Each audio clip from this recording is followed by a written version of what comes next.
ரிஷப ராசிக்கார அன்பர்களே, இந்த ரிஷப ராசிக்காரர்கள் அப்படின்னாலே இவர் ரொம்ப பொறுமைசாலிங்க. பொறுமைசாலினா எப்படின்னா, இவர்களுடைய வாழ்க்கையில இவங்க சுத்தி இருக்கவங்க வேணுக்கனே இவர்களை உசுப்பேத்தி விட்டு, வேணுக்கனையே சில விஷயங்களை செய்யக்கூடாத சில விஷயங்களை செய்ய வச்சு, மற்றவங்க முன்னாடி அவமானப்படுத்தியும் மற்றவங்க முன்னாடி அசிங்கப்படுத்தியும் கேவலப்படுத்தக்கூடிய நிலைமையும் இவர்களுடைய வாழ்க்கையில தள்ளி கொண்டு போயிடணும்னு நினைப்பாங்க. ஆனா இந்த ரிஷபராசிக்காரர்கள் என்னன்னா, சில தடவைகள்ல இவங்களை அறியாமலேயே மற்றவங்க தூண்டுதலினுடைய பேரால சில தவறுகளை செஞ்சிருக்காங்க, இல்லைன்னு சொல்ல முடியாது. ஆனா இப்போ இருக்கக்கூடிய நிலைமையில இவர்களை என்னதான் நீங்க தூண்டி விட்டாலும் சரிங்க, இவர்கள் எந்த ஒரு இடத்துலையுமே சிக்கிக்கொள்ள மாட்டாங்க. அதுதான் நிஜம். இந்த ரிஷபராசிக்காரர்களுக்கு தெரியும், என்னடா இது மற்றவங்க நம்ம கிட்ட வந்து இவ்வளவு பேசுறாங்க, ஆனா நம்ம அவங்க பேசக்கூடிய விஷயத்துக்கு எதுவுமே ரியாக்ட் பண்ண மாட்டோமே அப்படின்ற எண்ணம் வரும். அதற்கு முக்கியமான காரணம் உங்களுக்கு தெரிஞ்சிருச்சு, நம்மளை யாரும் நம்மளுடைய வாழ்க்கையில நமக்கு நல்லது செய்யறதுக்காக இதெல்லாம் செய்யல, நம்ம கஷ்டப்படணும், அந்த கஷ்டத்துல அவங்க குளிர்காயணுன்றதுக்காக தான் இப்படிப்பட்ட கேவலமான விஷயங்களை சொல்லி நம்மளை உசிப்பேத்தி விடுறாங்கன்றத புரிஞ்சுக்கிட்டு இந்த ரிஷபராசிக்காரர்கள் வாழ்க்கையை வாழ்றாங்கன்னு தாங்க சொல்ல முடியும். ரிஷபராசிக்காருடைய வாழ்க்கையில மனசுல நிறைய கவலைகள் இருக்குதுங்க. முக்கியமா சொல்ல போனா ரிஷபராசினுடைய மிகப்பெரிய பிரச்சனையா இருக்கக்கூடிய ஒரு விஷயம் என்ன தெரியுமாங்க? இவர்களுடைய மனதில் இருக்குது, மனதுக்குள்ள மட்டுமே இருக்குது, யாருக்கிட்டையும் சொல்லவே மாட்டாங்க. சொல்லணுன்ற எண்ணம் வந்தாலும் சொல்லக்கூடாது அப்படின்ற மாதிரியும் மறைச்சு வச்சிருக்கக்கூடிய ஒரு விஷயமாகவும், தினமும் இரவு தூங்குவதற்கு முன்பும் காலை எழுந்த உடனேயும் ஞாபகம் வரக்கூடிய ஒரு விஷயமா இருக்கக்கூடியது என்ன தெரியுமாங்க இந்த ரிஷபராசினுடைய வாழ்க்கையில? சாமி, நிறைய விஷயங்கள் நீங்க சொல்றீங்க, ஏன்னா எங்களுக்கு அது தேவையில்லை. கடவுள்கிட்ட வேண்டக்கூடிய ஒரு விஷயம் என்ன தெரியுமாங்க ரிஷபராசிக்காரர்கள்? எனக்கு எப்பதான் சாமி சாபம் வரும்? வாழ பிடிக்கல சாமி, உயிரோடு இருக்கவே வெறுப்பா இருக்கு, மனசுக்கும் நிம்மதி இல்லை, வாழ்ற வாழ்க்கையும் திருப்தியா இல்லை, யார்கிட்ட எந்த ஒரு விஷயத்தையும் ஷேர் பண்ணணுன்ற எண்ணமும் இல்லை, என் மேல அன்பு காமிக்க பாசம் காமிக்கின்ற ஒரு உறவுகள் கூட இல்லையே சாமி, இதுக்கு மேலேயும் ஏன் என் உயிரை இப்படி பிடிச்சு வச்சுக்கிட்டு இருக்கேன்? கூட கூட்டுக்கலாம்ல, நான் அங்க வந்தாவது சந்தோஷமா இருப்பேனே, நிம்மதியா இருப்பேன்னு இந்த ரிஷபராசிக்காரர்கள் அவ்வளோ வேண்டுவாங்க கடவுள்கிட்ட. முக்கியமா இப்ப நம்ம கோவிலுக்குலாம் போனோம்னா நம்ம கோவில் என்னங்க வேண்டும் சொல்லுங்க? யதார்த்தமா எல்லாரும் என்ன வேண்டும்? சாமி, என்னுடைய வாழ்க்கை நல்லா இருக்கணும், என்னுடைய பிள்ளைகள் நல்லா இருக்கணும், நோய் நொடி இல்லாமல் நல்லா இருக்கணும், என்னுடைய குடும்பத்துல சந்தோஷம் கிடைக்கணும், பண பிரச்சனை இருக்கக்கூடாது, கடன் பிரச்சனைலாம் தீர்ந்துடும் சாமி, ஒரு நல்ல வேலை கிடைக்கணும். இது மாதிரிதான் எல்லோருமே வேண்டிப்பாங்க. இதை தவிர்த்துட்டு ஒரு சில நபர்கள் தான் மற்றவங்களுடைய வாழ்க்கையில சந்தோஷம் கிடைக்கணும், யாருன்று தெரியாதவங்க அவங்ககிட்ட வந்து வேண்டாங்கன்னா அவங்களுக்கு தேவையானதை பண்ணி கொடுங்க. 1% மக்கள் மட்டுமே தான் அப்படி இருப்பாங்க. மற்றபடி தான் நல்லா இருக்கணும், தான் குடும்பம் நல்லா இருக்கணுன்ற எண்ணம் தான் எல்லாருக்குமே இருக்கும். அப்படி கிடையாதுங்க ரிஷபராசிக்காரர்களுக்கு. ரிஷபராசிக்காரர்களுக்கு தன்னை பத்தி வேண்டதோட அடுத்தவங்க மேல அதிகமான அக்கறை கட்சி வேண்டுவாங்க. ஆனா யார் மேல இவங்க அக்கறை காமிச்சு யார் மேல பாசம் வச்சு வேண்டாங்களோ, இந்த ரிஷபராசினுடைய வாழ்க்கையில அவர்களுடைய வேண்டுதலுக்கு எதிராக தாங்க நடந்துச்சு. அதனாலதான் இப்போ இந்த ரிஷபராசிக்காரர்கள் என்ன தெரியுமாங்க வேண்டுறாங்க? சாமி, எனக்கு சாவு எப்போ வரும், சீக்கிரமா கொடுங்க, நான் என்னோட சாவை பார்த்துட்டு நான் உங்ககிட்ட வந்துடுறேன் அப்படின்ற மாதிரிதான் இந்த ரிஷபராசிக்காரர்கள் மனசுக்குள்ள கவலைகளோடு அத்தனை கவலைகளோடு வாழ்ந்துகிட்டு இருக்காங்க சொல்லணும். யாராச்சும் கடவுள்ல போய் எனக்கு சாவணும்னு கேட்பாங்க, ஆனா இவங்க கேட்பாங்க. காரணம், அந்த அளவுக்கு மனசுல கொடுமைகளையும் கவலைகளையும் வச்சுக்கிட்டு இருக்காங்க. ஆனா உங்களுக்கு தெரியாத ஒரு விஷயம், அந்த கடவுளுடைய அனுகிரகம்ன்றது உங்களுக்கு இப்பதாங்க கிடைக்குது. அதாவது சொல்ல போனா, இது நாள் வரைக்கும் நீங்க கடவுள்கிட்ட கேட்டீங்க பார்த்தீங்களா, அந்த ஒரு விஷயம் உங்களுக்கு நடக்காது. நீங்க இறந்து போகணும், செத்தணும், அது நடக்கவே நடக்காது. அதற்கு மாறாக இதற்கு முன்பு வாழ்க்கையில நீங்க இது நடக்கணும் அது நடக்கணும் ஆசைப்பட்டீங்க பார்த்தீங்களா, அது எல்லாமே நடக்கக்கூடிய சாத்தியங்கள் என்பது உங்களுடைய வாழ்க்கையில அமைய போகுது.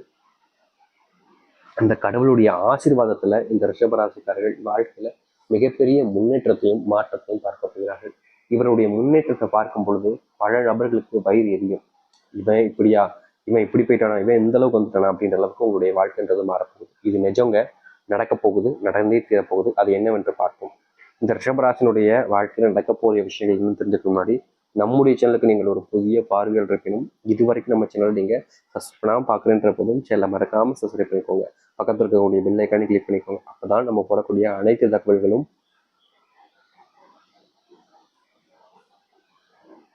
உங்களுக்கு நோட்டிபிகேஷன் வந்து கொண்டிருக்கும். முடிஞ்ச அளவுக்கு வீடியோவை ஸ்கிப் பண்ணாம பாருங்க. ரிஷபராசிக்கார அன்பர்களே, அன்பு நீங்க பயங்கரமா எல்லார் மேலேயும் காமிப்பீங்க, ஆனா அதை யாருக்கிட்ட இருந்தும் எதிர்பார்க்க மாட்டீங்க.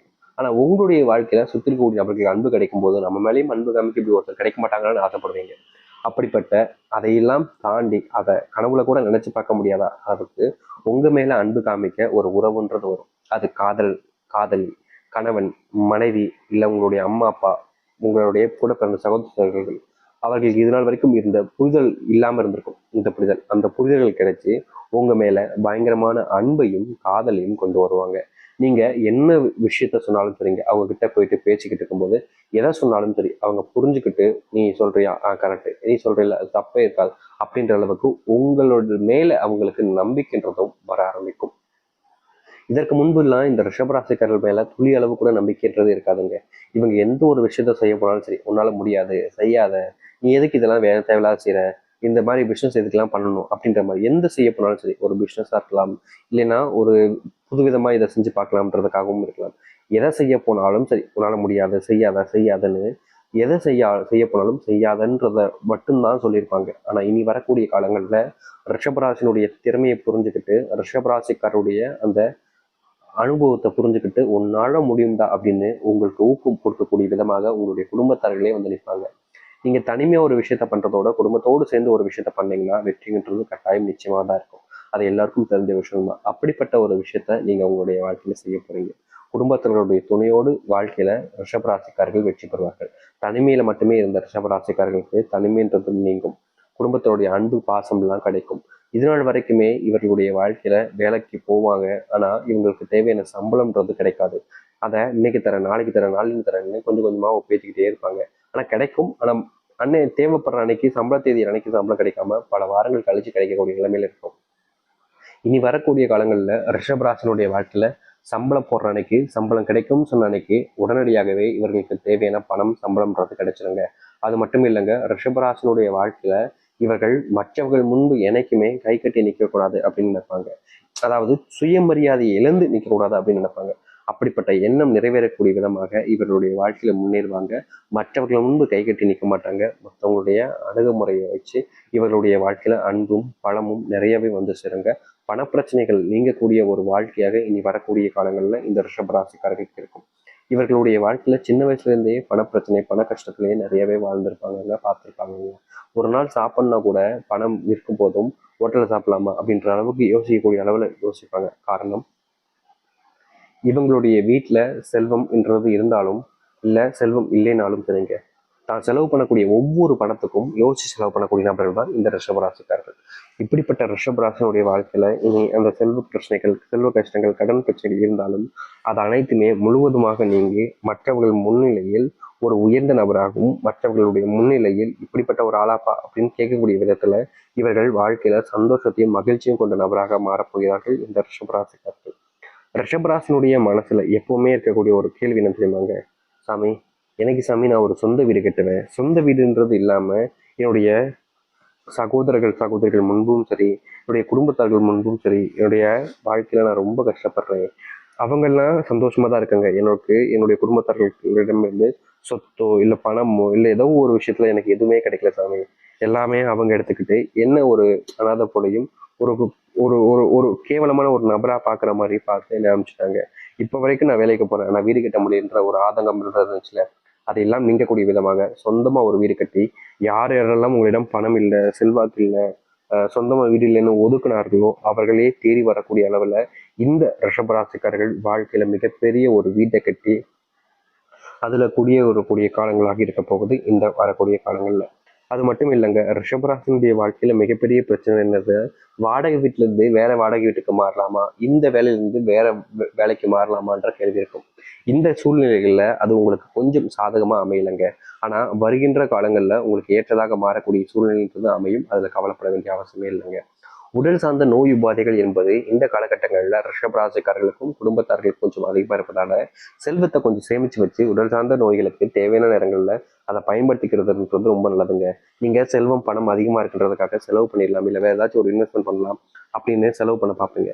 ஆனா இந்த காலகட்டங்கள்ல கொஞ்சம் பணத்தை சேமிச்சு வச்சுப்பதுங்கிறது நல்லது. ஏன்னா தேவைப்படக்கூடிய கடன்கள்ல பயன்படுத்துவதற்கென்ற செல்வம் இல்லைன்னா கடனாக கேட்கக்கூடிய நிலைமைக்கு தள்ளப்படுவீங்க. அப்படி கேட்கும் போது உங்களுடைய வாழ்க்கையில பல அவமானங்களையும் சந்திக்க வேண்டிய நிலைமையாக இருக்கும். அதனால முடிஞ்ச அளவுக்கு இனி வரக்கூடிய காலங்கள்ல இந்த சில விஷயங்களை தவிர்த்துப்பதுங்கிறது ரிஷபராசிக்காரர்களுக்கு ரொம்பவே நல்லதுங்க. இனி உங்களுடைய வாழ்க்கையில நீங்க ஆயுசுக்கும் பண கஷ்டமே இல்லாமல் இருப்பதற்கு முடிஞ்ச அளவுக்கு பணத்தை எப்படி சேமிக்கலாம், எந்த அளவுக்கு சேமிக்கலாம்ன்றத தெரிஞ்சுக்கிட்டு செய்ய பாருங்க. பிள்ளைகளுக்கு தேவையான படிப்புகளை நீங்க கொடுப்பதற்கான சூழ்நிலைகள் கிடைக்கும். முக்கியமா பிள்ளைகளுக்கு புதுமணி ட்ரெஸ் எடுத்து கொடுப்பது, பொருட்கள் எடுத்து கொடுப்பது, சுப நிகழ்ச்சிகள் சென்று மகிழ்ச்சியாக இருப்பதுன்ற போன்ற பல விஷயங்கள் ரிஷபராசினுடைய வாழ்க்கையில் நடக்க போகுது. இனி எந்த ஒரு விஷயத்தை நினைச்சும் நீங்க பயப்பட வேண்டாம். எந்த ஒரு விஷயத்துக்காகவும் நீங்க நினைச்சுக்கிட்டு கவலைப்பட்டுக்கிட்டு துன்பப்பட்டு கண்ணீர் விட்டுக்கிட்டு இருக்க வேண்டாம். எதிர்பார்த்ததை விட மிகப்பெரிய மாற்றங்களையும் நன்மைகளையும் நீங்க